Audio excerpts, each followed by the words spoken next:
네, 안녕하세요. 이서윤의 초등생활 처방전 이서윤. 조승우입니다. 네, 안녕하세요.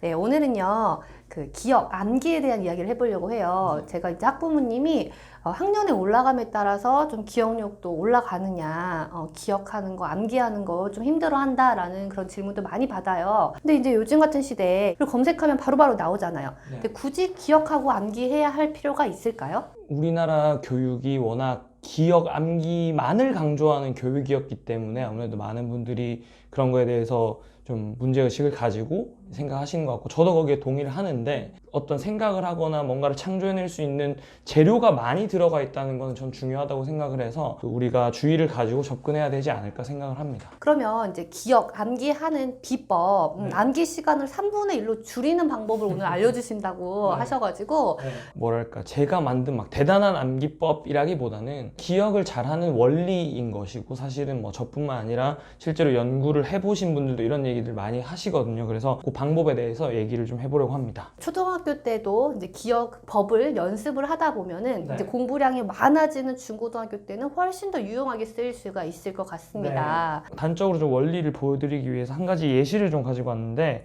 제가 지금부터 숫자를 한 10초 정도 보여드릴 거예요. 20개의 숫자를 보여드릴 건데, 이거를 보시고 난 20개를 다 기억할 수 있는지 없는지 한번 확인해 보시면 좋을 것 같습니다. 제가 잠깐 보여드리도록 하겠습니다.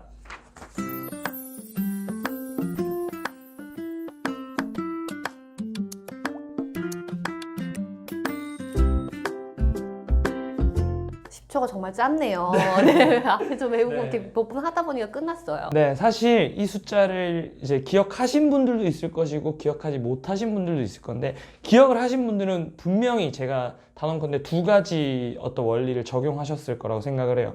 첫 번째는 이제 이 20개의 숫자가 사실은 이제 4개씩 나눌 수가 있어요. 연도로 나눌 수가 있겠죠. 마치 우리가 전화번호 외울 때 전화번호 막 11개를 다 이렇게 외우는 게 아니라 4개, 4개, 3개 이렇게 나눠서 외우는 것처럼 우리의 기억은 여러 가지를 묶어서 외울 때 훨씬 더 효율적으로 기억을 할 수 있고, 이제 두 번째로 이 숫자들을 정확히 기억하신 분들은 이 나눠서 외우는 거 플러스 뭘 하셨을 거냐면, 이 해당하는 연도에 있었던 어떤 역사적인 사건을 기억을 하셨을 거예요. 이 나누는 거는 우리가 기억의 원리 중에서 구조화라고 하는 거고요. 두 번째로 내가 알고 있는 지식을 활용해서 새로운 지식을 기억하는 연결고리 만드는 거, 이거를 이제 맥락화라고 부르는데, 이 두 가지의 어떤 원리를 공부에 잘 적용하는 학생들이 이제 기억을 훨씬 더 오래 하고 많은 것들을 기억할 수 있다라고 할 수 있겠습니다. 지금 중요한 두 가지 원리를 말씀해 주셨어요. 네. 네, 또 그럼 계속해서 말씀을 해 주실 수 있을까요? 우선 그래서 이제 이 원리를 우리가 공부에 어떻게 적용을 할 것인가 라고 해서 제가 순서를 좀 가지고 얘기를 해보면, 간혹가다 그런 친구들이 있어요. 이거를 책을 외우라고 하면 정말 토시 한 자 안 틀리고 막 외워야 된다 이런 생각을 하는 친구들도 있는데, 기억해야 될 내용을 최소화시키는 게 중요해요.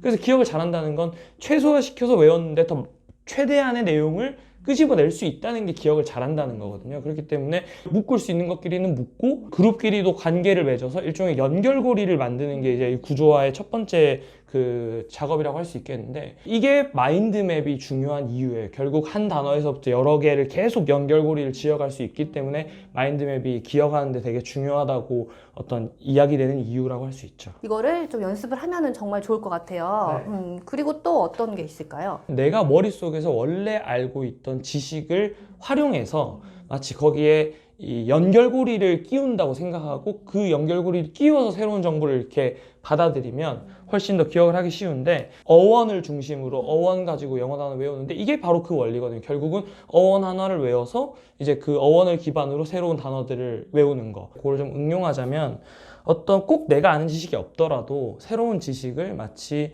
내가 좀 친숙한 단어나 상황 또는 맥락으로 이제 좀 바꿔서 기억을 하는 건데, 고등학교 사회문화 이런 거 보면 막 문화 변동, 문화 접변, 자극 전파 뭐 이런 거 듣자마자 막 머리가 아프잖아요. 근데 저는 그거를 뭐 중학교 때 우리 반의 놀이 문화 이런 걸로 해가지고 다른 반 친구에 의해서 바뀌었는지, 아니면 우리 반 안에서 바뀌었는지, 그 놀이가 전파됐을 때 다른 반 친구가 와서 직접 전파를 해준 건지, 다른 반 애들이 노는 거를 보고 우리 반 애들이 직접 만든 건지, 이런 식으로 그 문화라는 단어와 내가 원래 친숙한 상황을 연결지어서 새로운 개념들을 기억하면 이제 훨씬 더 새로운 정보들을 쉽게 기억할 수 있다는 거죠. 내가 친숙한 상황으로 바꾸면 되거든요. 그래서 네. 환경 문제에 대해서도 이제 우리 반의 쓰레기통 문제로 바꿔서 생각을 하게 합니다. 그러니까는 내가 친숙한 상황으로 가깝게 만든다는 거예요. 부모님들이나 아이들이 굳이 내가 그 시간에 차라리 무식하게 외우겠다. 그렇게 상황을 막 바꿔서 생각을 하고 앞 글자 따고 하는 게 시간이 더 걸린다라고 생각을 하시는 분인 학생들이 있어요. 전체적으로는 훨씬 더 오래 걸리고 그렇죠. 기억이 금방 사라져요. 연결고리를 많이 만들수록 기억이 빨리 되고 오래 가요. 그 연결고리 만드는 작업을 직접 한번 바로 즉석에서 보여주셨으면 좋겠어요. 이렇게 테스트를 보는 거군요. 네, 알겠습니다. 자, 여름에는 남중고도가 높아요. 해가 높이 떠 있으니까. 그런데 그때 이제 그림자가 짧아요. 그리고 겨울에는 남중고도가 낮아요. 근데 그림자가 길어요. 근데 이거를 되게 헷갈려 하거든요. 여름에는 그 기온이 몇 도 이렇게 되니까 몇 도가 높다 했을 때처럼 기온이 높으면 고도도 높다 라고 외울 것 같고, 겨울에는 기온이 낮으니까 고도가 낮을 것 같다 할 것 같고, 예를 들어 여름에 너무 더우니까 밖에서 그림을 많이 못 그리잖아요. 그러면 이제 그림이 좀 적다, 그래서 그림자가 짧다 이렇게 외울 것 같고, 겨울에 이제 조금 선선하니까 그림자가 길다, 이런 식으로 그림이 많다, 그림자 길다, 이런 식으로 그냥 제가 편한 상황을 그냥 떠올릴 것 같아요. 이렇게 말을 해줬을 때 저희 반 초등학생들의 반응이 떠오르네요. 선생님 억지스러워요. 분명 이렇게 말할 텐데 그러고 나서 시험 볼 때 이게 기억이 날 거란 말이에요. 그러면 이렇게 기억을 하면 끝인가요? 이게 듣고만 나면 처음에 들을 때는 오, 막 이런데 이게 복습을 안 하면 이제 머릿속에서 또 금방 잊혀지거든요. 그렇기 때문에 저는 가장 좀 효율적인 방법, 복습 방법으로 계속 강조했듯이 꺼내보는 작업을 추가하는 것이 좋겠다고 생각을 하고요. 그때도 중요한 건 뭐냐면 그냥 생각나는 대로 쭉 쓰는 게 아니라, 예를 들면 그 내용의 목차를 먼저 다 써놓고 중단어를 다 써놓고 그 안에서 기억나는 거 쓰고, 이런 식으로 구조를 먼저 그려놓은 다음에 내용들을 채워나가야지 이제 머릿속에 그 내용의 지식들이 자리 잡힐 수가 있다라고 할 수 있겠습니다. 이렇게 하면은 기억하기가 훨씬 더 수월해지고 시간이 3분의 1로 줄어들 것 같습니다. 네.